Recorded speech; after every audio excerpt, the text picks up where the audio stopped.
Hello, everybody. Welcome to the Soul Spice Living podcast. Today, my guest here is Krista Tempest. I've known Krista for over a year, maybe 2 years, but she's one of the kind of people who, when you meet, there's an instantaneous connection, and we've been great friends since. And she's the person I can count on when I need, a friend to go out for lunch or dinner, a friend to talk to about something that's personal. And Krista is beautiful inside and out and just so wise and generous and giving of her time and energy. Thank you so much for being on this podcast, Krista. I couldn't have had a better first guest than you. It's such an honor. I feel the exact same way because I wasn't at all nervous. I didn't even really know what we were going to discuss, and I had no kind of anxiety, or it's just been so effortless to talk to you all the time and about life, career, kids, family, and I just thought it's going to go great. So I'm happy to be here and just honestly honored. You're such an established woman, and I was honored that you wanted me to sit here with you for a while. I love it. When you don't have the nerves, it's the best kind of feeling. And yes, I agree that we've had such a connection, and it's only natural that we connected this way. I know you've been a business owner for a few years. I'd love to hear about that journey. I started a title and escrow company with a business partner of mine when I was 27. And was in the business for 5 years. And so it was another woman and myself, and we had an investor at the time, and we really knew a little. I came from a real estate background. She came from a developer real estate side, but neither one of us had a lot of title experience. It's just all a part of the process. And during that time, we just felt like there was a niche that was missing in the business, as far as a business that was ran by women at that time. So we kind of wanted to capitalize on that, just because as escrow officers in the business at that time, the majority of them were women. Mm-hmm. And so we just felt like there was something missing and we could add to it, even though we didn't have the experience that you would think you'd need. And honestly, when you're 27, she was 37. I look back now and you were just fearless. Yes. And it really does take that to start a business and an adventure like that, because you have to have faith in yourself. Absolutely. I was going to say 27 is so young. And I know. Looking back now, I'm 49 now. Looking back at that time in my life, it was very stressful, but yet exciting. And there was a huge learning curve to it, but I embraced all of it just because, you don't know what you don't know. Absolutely. So.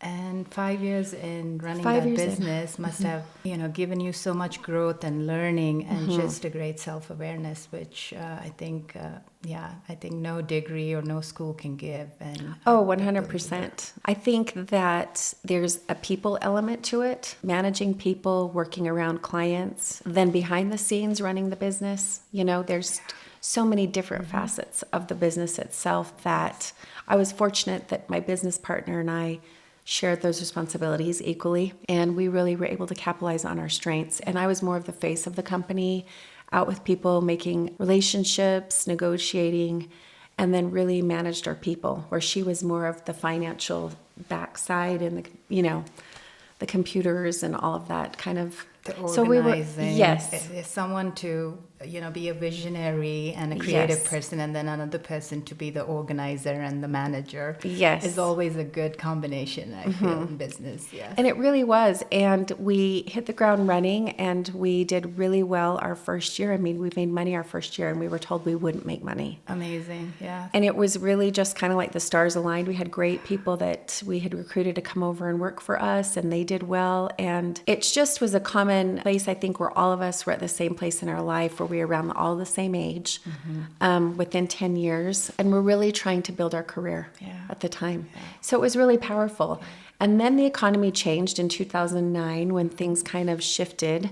And at that time, I had more resources outside of our business than my business partner, because that was what I did, during that time. And I stepped away and worked for a corporation while the business still ran, just so that we could kind of keep it afloat for a while. And we downsized the business. And I went and worked for a corporation, and it was so difficult to go working and being my own boss. I had been a manager for years before that. I think I the first time I was a manager, I was 23. And so then stepping back into a role after not owning your own business was so different. Wow. Good and bad. Yes. It was really nice to not have to worry about the stresses of all that you take on as a business owner. We always called it like a backpack, because when you own a business, you're constantly wearing it, no matter if you're on vacation or out of the country, wherever you're wearing it. It's just on your mind 24/7, and it's Yes. like the responsibility is on your shoulders. And Yes. nobody else to offload it to. But Yes. then when you work for another company, that aspect is not so heavy, but then you don't have as much freedom, or you're not your own boss. That's a different feeling. Yes. And so that was a transitional time for me. I was grateful for the opportunity because it was a very well-known company that was hard to get into. And I knew it would look great on my resume, especially during that time. It kind of diversified my skills. However, it was very challenging for me to go and work amongst other people. I was always just a go-getter, and it was a company that was like, people were fine being stationary and not the growth. They just wanted the job security. And so it was fun because I learned a lot about myself, and I was just, like I said, it was a great resume builder, but I got to learn more about my character and how I'm driven. Yeah. And sometimes when you are a driven woman, it can be intimidating, and you're not even aware of that. Yes. So you come into a new workplace, for instance, with people that have been there 20 years, that have no intention of leaving. They're going to retire there. And I kind of like, not intentionally, but kind of like upset the apple cart, because I was promoted right away, and it made other people feel a little threatened. Yeah. So with that being said, after that, I always felt like, I know owning my own business and doing my own venture is always, I don't think it's meant for everybody. I don't think everyone is cut out for it, but I know that I am. Yes. And that's what I learned from the total experience of both. How amazing to have like those different experiences all within the same decade of being your own boss and doing, running this company at a young age, to pivoting when the economy wasn't so great, and to go work for another company, yet take that also as a learning experience. There's like so much packed into that. I know, that right? decade. Yes, at the 30s, the notorious 30s. Where Yes, for we sure. are just on fire and building and growing, and so curious. And it's a great age. Yet women, when they enter 40s, they find out that they've been neglecting the most important person in their lives themselves. Is how it's always been through eternity. And so I would love to know if that, and after this job at the corporation, how long did you work there, Krista? I worked there for, I think it was like a year and a half. Okay.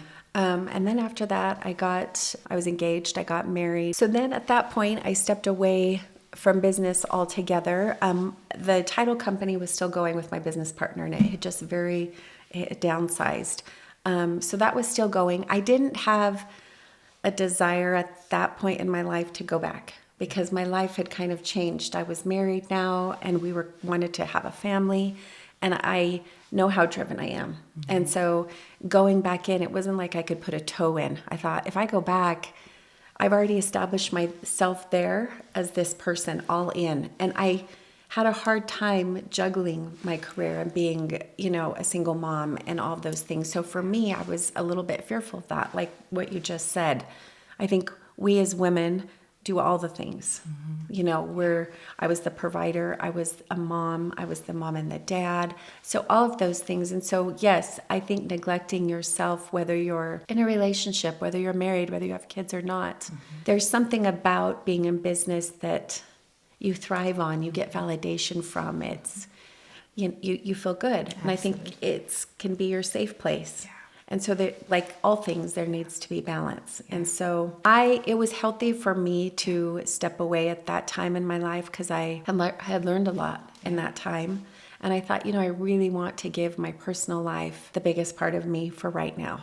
I knew it wasn't forever, but I really wanted to just focus on that. Unfortunately, I know that's not an option for a lot of people to be able to say, I want to take this time for my family, but I was, and I am in that situation. And so I'm grateful for that. But for me, I feel like we as women, it's easy to feel the guilt of not maybe being there for your kids when you're working a lot, or you should be there for all the practices. You should be the one taking them, and asking for help for whatever reason is so hard when you're, it's such a difficult thing to ask for help. And that's one thing I've tried to get better with as I've aged, is just saying, well, first of all, saying, that doesn't really work for me. Because for years it was like, sure, great, even if it's kind of, I was spread thin. But that comes with confidence, that comes with age and wisdom and things, maybe falling apart and you learning that the hard way. But I do definitely feel like we as mothers and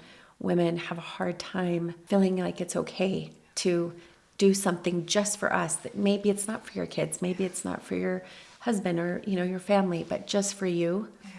It is something that I know a lot of women struggle with. Yes. And what do you think is the reason, Krista, for that? For me personally, I think it's because we want to be all things, and whether you were raised, how you were raised, your culture. I mean, I just feel like for me, I grew up thinking that, my mom did it all. My mom worked. She had 3 kids. She was married. I mean, my mom and dad are still married, but like she had a lot going on and I watched her do it all. And so in my mind, that's just what you do. There were times though, my mom, she did make time for herself. She did yoga classes and she spent time with her girlfriends and that type of thing. But I really do. I just feel like, because we want to be, as a woman, we want to be successful. We want it all. We want to be successful in our career. We want to be a great mom, a great partner, have friends, and it's difficult. I want to point something out. It's so profound what you said about your mom was, did it all, but yet you saw her do yoga classes and have a healthy balance.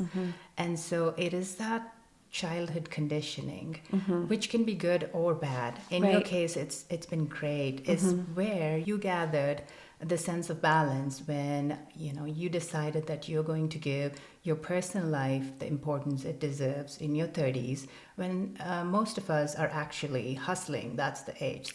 So it takes a lot of courage and a lot of self-trust and confidence, and knowing that you can always come back and do this, and you don't need that validation that accomplishment or work provides, which a lot of people can use as a coping mechanism for whatever it is. So I see that your parents and your upbringing and your child had a profound impact on how you chose balance at that prime age of 30s, when you decided to stay home with the family and take care of them. Yet we are at this beautiful precipice right now. Yes. Because the last time we went out to dinner, you mentioned that you are looking to restart that, rekindle that fire of entrepreneurship or whatever, finding your purpose and just moving forward, which I was so excited, and I would love for you to share if you've made any progress on that front. Well, where I'm at with that, it's just kind of been when stepping away and kind of touching on what you said. I think when you have had success as any woman, man, whatever, in business, it can be your identity. And so stepping away from that was more challenging than I knew. That was my life. I was a businesswoman. I was financially secure. I had my own life that way. Then when I got married and things shifted in that way, where I was comfortable enough to like step aside, there's that identity that you kind of shed. And that was another growing experience in myself, because I had to reestablish who I am. And now I'm a mom, and again, to a little boy, and to my daughter who is, in her 20s. And I'm a wife for the first time. I had never been married before. And so just mixing that all together was a lot. And it was like very rewarding. Yet when you're working, you get rewarded with awards or production, financial. So you really have to dig deep. And I mean, it's been fun for me to do this, because I give stay-at-home moms now more credit than I know, because you don't get those rewards. They're different rewards, right? They're the hours logged, the times that you've spent with your family, the learning to cook and make these meals and things. So it was kind of like an identity. And it was so nice for me to step away in that. But I always knew once my son was old enough, and my husband was very supportive of whatever. He was fine if I wanted to keep staying home and nurturing the family, or he knows how I am too. He loves that I am so driven. And so he was very supportive either way. There was not a condition, which I think is important in a good marriage, that you have that support. Absolutely. Because it can't be as selfish.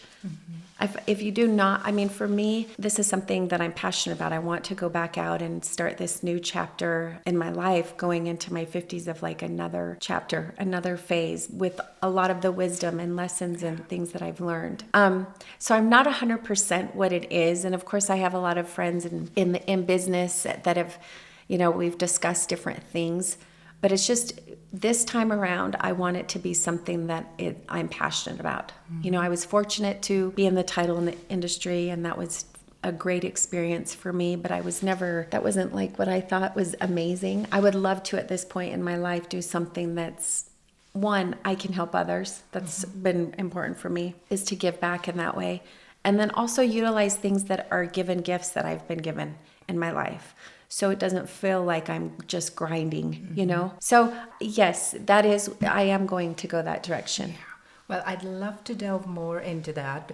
However, going back to your previous point about how work was an identity, I feel that, I know that. And yet, my perception of that, or my understanding of why our identity is really our ego manifesting into that identity, which is our outside facade that we show to the world, that here I am, I am strong, I am invincible, and yet I think for you to put that aside, to break that, and to step into the role of a mom and take on another identity, which actually comes from the soul. So yet it's still an identity, it's still something we gain value and meaning from, which is the most beautiful of all jobs. Right. But I think deeper than that is the main purpose is to take care of yourself, align your body, mind, and soul, nourish yourself so you can show up for yourself and your kids and your family and the community.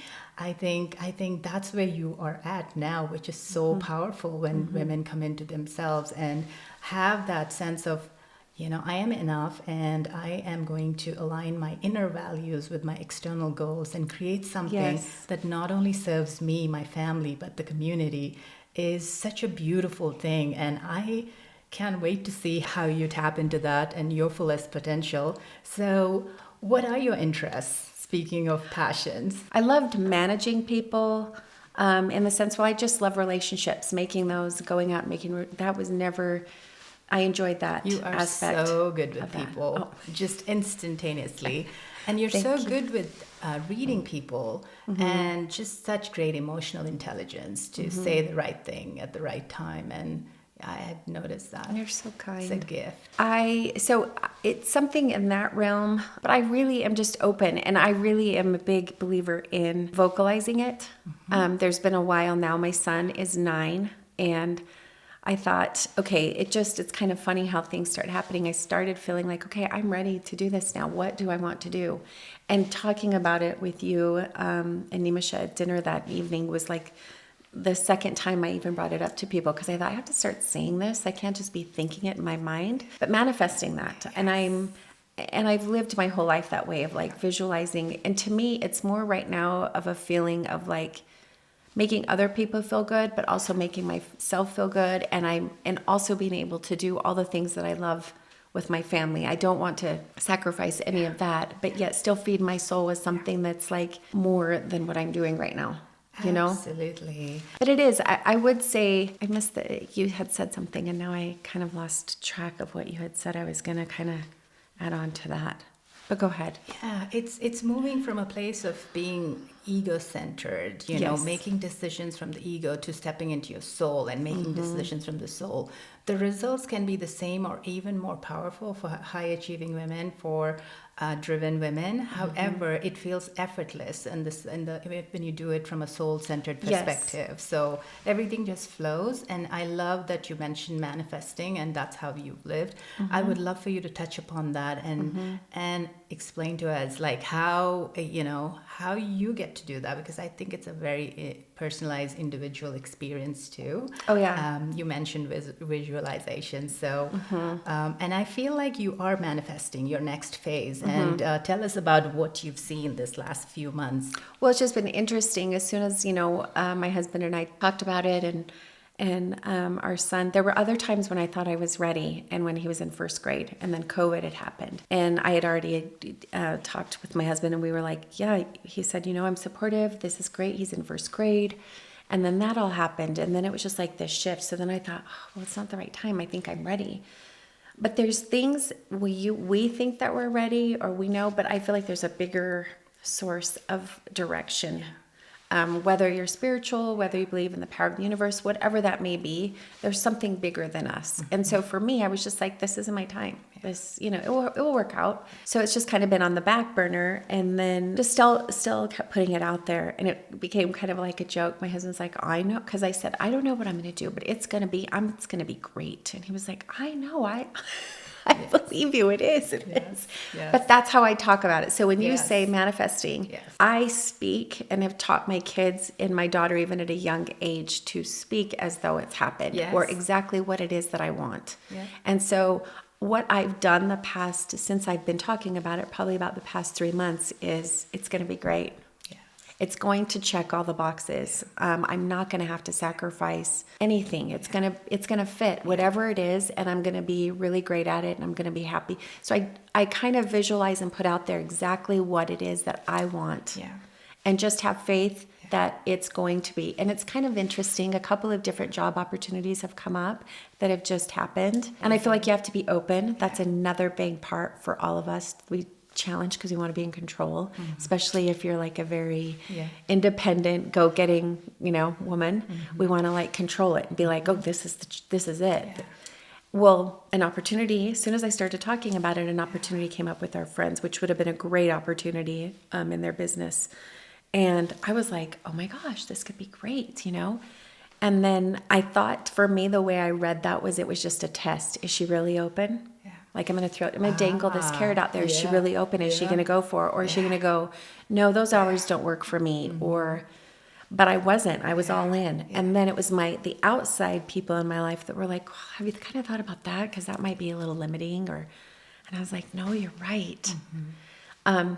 So that came and went. But I was happy with myself because I really was all about it. I was like, this is it. This is what I'm going to do. And then as it went on, it was like, I don't know if that'd be a great fit. And then something else, just other friends of mine, we were talking just in a conversation, and he was like, do you know of anybody? Well, would you be interested? Not even knowing that I'm in this place where I'm wanting to start a new chapter. And I was like, it kind of caught me off guard. I was like, me? So I feel like I'm wearing it now. It's something I want, and I'll attract that. Yes, amazing. But I'm trying to, when you say visualize, I speak what I want it to be. And I feel like that's very powerful because it sets my mind right. Otherwise, we give ourselves like, what if it's not this? Or, the self-doubt creeps in. Yes. And I try not to focus on, for me, the financial aspect. I know that will come. I know it's going to be amazing, but I don't stress about those. It's more of, like you said, the soul connection, where it's not just my ego. I mean, I could go get a job and make great money if that's just what I needed and wanted, and that fulfilled me.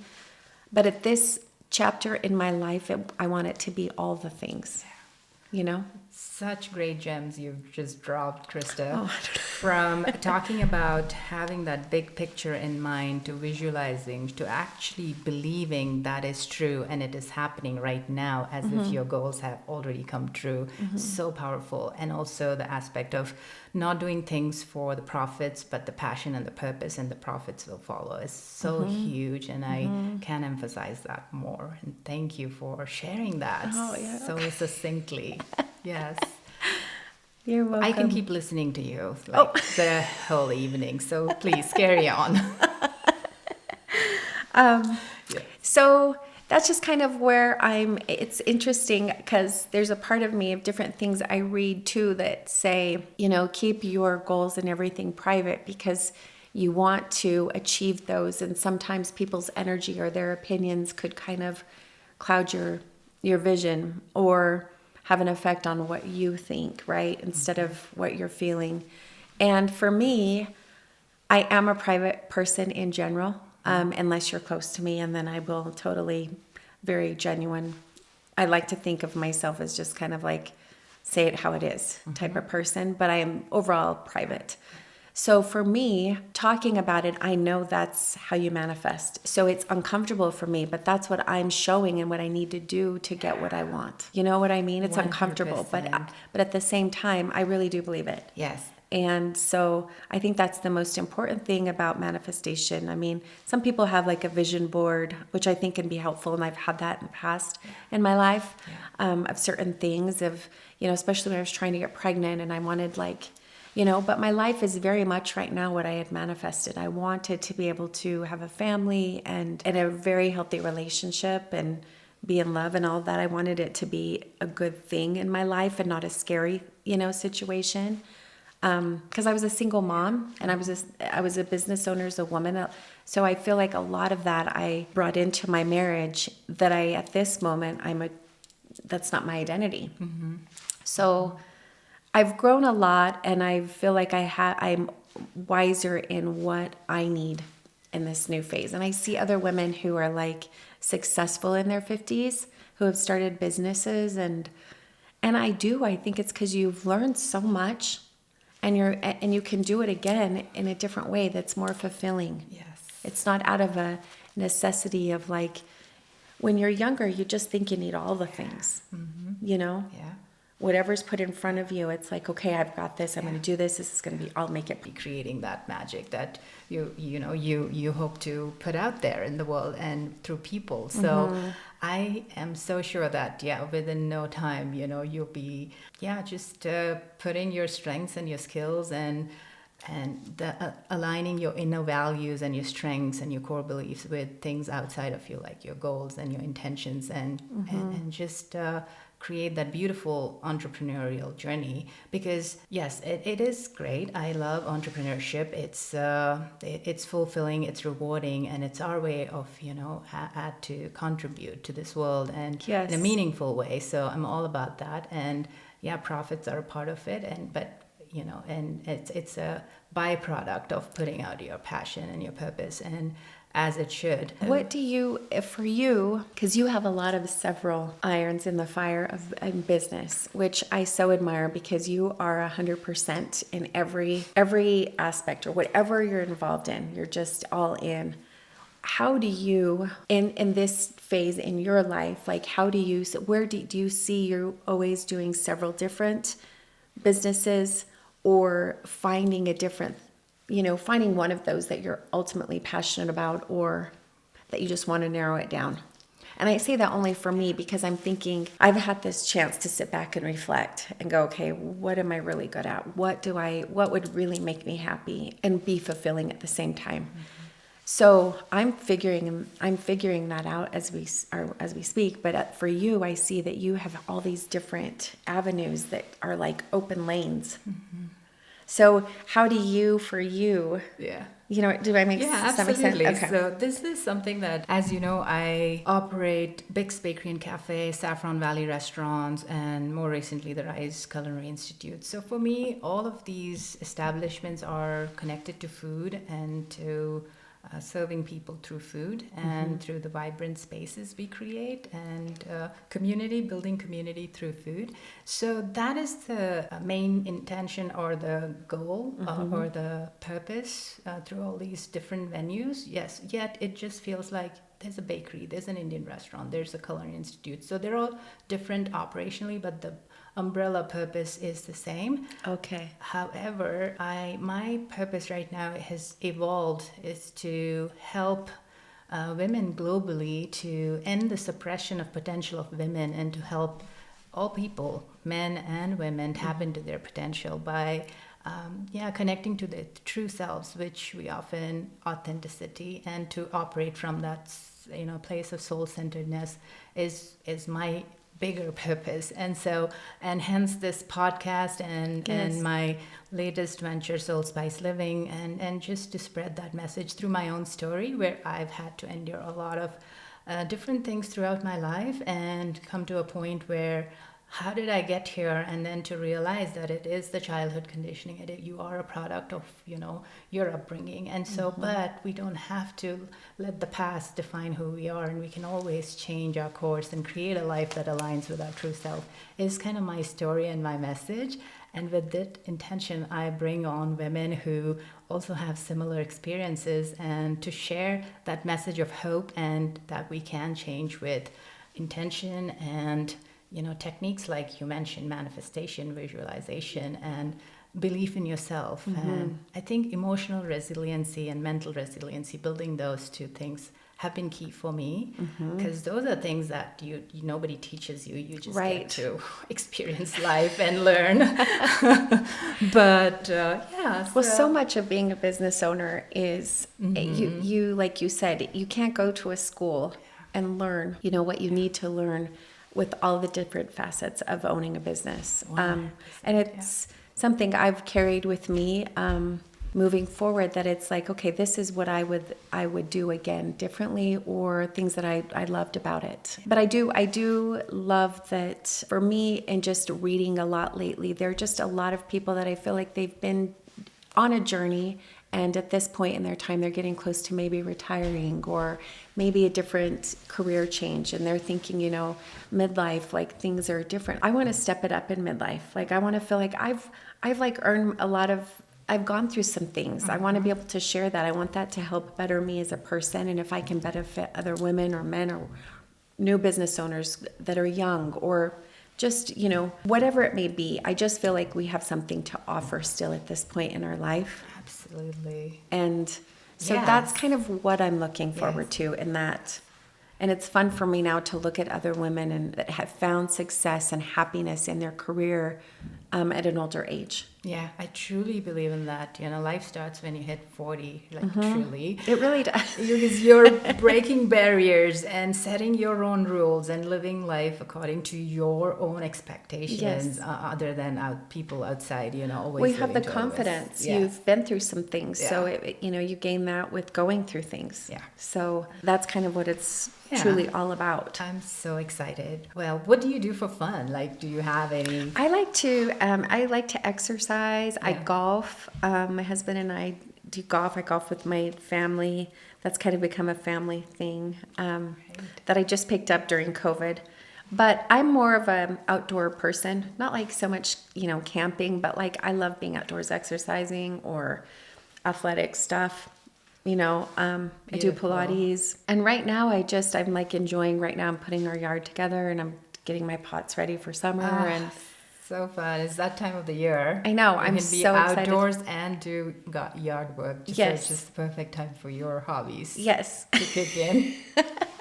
So I like just getting I love summertime in Salt Lake. I think it's so gorgeous. My son's going to be out of school and my daughter lives fairly close to us. So I get to, it's just fun. We have a backyard and I love hosting parties and barbecues and that type of thing. It's just very social, Great. Sounds like so much fun to me. Yes, you have the perfect summer plan. Yes. Well, if there's something you'd like to leave our listeners with, a piece of advice you'd like to give women, let's say 30 to 55, 60, any women in general, I think, what would it be? I would say to just love yourself through it all. All of us are in a different place. It's hard for us as women to have patience. I mean, I'm really good with other people, but I have really high expectations with myself. Yeah. And it's been a learning curve. I've been that way my whole life of having high expectations. And it's been really good for me to take a step back and go, love every part of this chapter. Yeah. This is a new chapter for me, and I'm trying to embrace all of it. Would I love to tell you I have it all figured out? Yes. But I'm trying to be in the moment and just be open, to be open to the process and to really be engaged and love every chapter of it. It's not every chapter is perfect. It's, and I think just as humans, not as just a woman, but as humans, we want to have it all figured out. Yeah. And really, it's not about that, So I would just say love yourself through all of it because it's all a part of our own personal journey and it makes you who you are. Yeah, I love it. Such great words. So we're not waiting for the destination, but loving the journey itself is where the beauty is. Yes. And you do that so well. Thank you so much for being such an inspiration, a great role model and an example. I loved having you on the podcast. Thank Well, you. I'm grateful to be here and I adore you. I idolize you too. You're such an inspiration to me. I love what you do for others. So thank you for having me. Thank you. It's a pleasure. You're welcome.